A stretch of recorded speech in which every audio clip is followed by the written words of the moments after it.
২০২৬ সালের কোরবানির ঈদকে সামনে রেখে নরসিংদীর গ্রিন অ্যাগ্রো ফার্মস প্রাকৃতিক উপায়ে লালন পালন করা প্রায় ২০০টি ছোট বড় গরু নিয়ে প্রস্তুত রয়েছে। চরের ঘাস ও স্বাস্থ্যসম্মত খাবার খাইয়ে খামারিরা এগুলো প্রস্তুত করেছেন। বিভিন্ন আকারের ও জাতের প্রায় ২০০টি গরুর সমাহার। অনলাইনে বুকিং এবং ফ্রি হোম ডেলিভারির সুবিধা। এছাড়াও নরসিংদী জেলার ২০২৬ সালের কোরবানির জন্য প্রায় ৮৫,৯০৫টি গবাদি পশু প্রস্তুত রয়েছে। ২০১৪ সালে যাত্রা শুরু করা গ্রিন অ্যাগ্রো ফার্ম নামে ওই খামারে বর্তমানে প্রায় ২০০টি গরু রয়েছে। সরেজমিন ঘুরে জেলার বিভিন্ন খামারিদের সঙ্গে কথা বলে জানা গেছে, আসন্ন কোরবানির ঈদকে সামনে রেখে প্রতি বছরের মতো এবারও গরু মহিষ সহ কোরবানির পশু মোটা তাজাকরণ করা হয়েছে। ঈদ ঘনিয়ে আসায় পশুর যত্নে ব্যস্ত সময় পার করছেন কৃষক ও গরুর খামারিরা। আপনার অনেক জাতের খাবার আছে, এইগুলা এক জায়গায় মিক্সচার করে তারপরে মনে করেন যে এই ঘাসের সাথে এই আপনার ভুট্টার সাইলেজ এগুলা মিক্স করে যেন এটা একটা প্রোটিন হয়। এই প্রোটিনের জন্য আপনার ঘাস, কয়লা মানে বিভিন্ন ধরনের ভুসি এগুলা এক জায়গায় মিক্স করে তারপর আমরা এই খাবারের সাথে দিই আর কি। অনেকে ৬ থেকে ১১ মাস আগে দেশের পশুর বিভিন্ন হাট ঘুরে গরু মহিষ ও ছাগল কিনে লালন পালন করা শুরু করেন। খামারিদের পাশাপাশি লাভের আশায় পারিবারিকভাবেও অনেক কৃষক গরু, ছাগল ও মহিষ মোটা তাজা করছেন। বিশেষ করে গরু মোটা তাজা করা হয়েছে দেশীয় খাবার, খোল, কুড়া, চালের খুদ, ছোলা, সয়াবিন, ভুসি, কাঁচা ঘাস ও খড় খাইয়ে।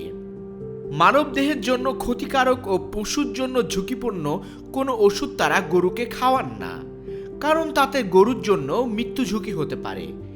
যে কোনো মুহূর্তে গরু মারা গেলে লোকসানের আশঙ্কা থাকে। তবে গোখাদ্যের দাম বাড়ার কারণে পশুর লালন পালন খরচ বেড়েছে বলে জানান খামারিরা। খামার মালিক আহসান শিকদার বলেন, প্রাণী সম্পদ অধিদপ্তরের পরামর্শ অনুযায়ী সম্পূর্ণ স্বাস্থ্যসম্মত ও প্রাকৃতিক উপায়ে গরুগুলো লালন পালন করা হচ্ছে।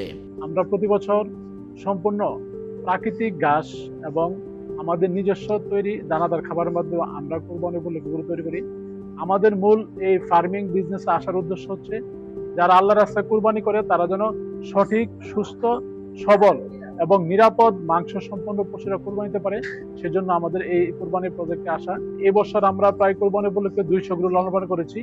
আমাদের এখানে দেশি, শাহিওয়াল, ফ্রিজিয়ান, অস্টার সকল ধরনের গরু পাওয়া যাবে। আমাদের এখানে ২৮০ কেজি থেকে শুরু করে ১,০০০ কেজি পর্যন্ত আমরা গরু আছে। কেউ যদি টাকার হিসাব করতে চায়, আমাদের এখানে ১ লাখ থেকে শুরু করে ১০ লক্ষ টাকা পর্যন্ত গরু আমরা এবছর কাস্টমারের জন্য আমরা রেখেছি। জেলা প্রাণী সম্পদ কর্মকর্তা ডক্টর সাইফুল ইসলাম বলেন, আমরা এই যে গবাদি পশুগুলো রয়েছে গরু, ছাগল, ভেড়া এবং মহিষ, এই কোরবানিযোগ্য পশুগুলো আমরা কৃষকরা এখন বিক্রি পর্যন্ত খুব ব্যস্ত সময় তারা পার করছে। কৃষকদের খাওয়া, তাদের এই সমস্ত গবাদি পশু খাওয়ানো, তাদের যত্ন নেওয়া। আমরা প্রাণী সম্পদ বিভাগ খামারিদের সাথে রয়েছি সবসময়, এখনো আছি ইনশাআল্লাহ। আমরা কৃষকদের সাথে যোগাযোগ থেকে তাদেরকে প্রশিক্ষণ, তাদের ভ্যাকসিনেশন সহ তাদের যে খাবারের দিকটা আমরা খুব বেশি খেয়াল রাখছি, কারণ খাবারটা যেন নিরাপদ হয়, প্রাকৃতিক খাবার দিয়ে যাতে গরুকে মোটা তাজা করে, সেই লক্ষ্যে আমরা আমাদেরকে মতো পরামর্শ সম্পূর্ণ খামার আমরা ভিজিট করার চেষ্টা করতেছি। এবছর নরসিংদী জেলার কোরবানির জন্য ৮৫,৯০৫টি গবাদি পশু প্রস্তুত রয়েছে। জেলার চাহিদা ৭৮,৬৪৫টি। অতিরিক্ত প্রায় ৭,২৬০টি পশু পার্শ্ববর্তী জেলার চাহিদা পূরণে সরবরাহ করা হবে।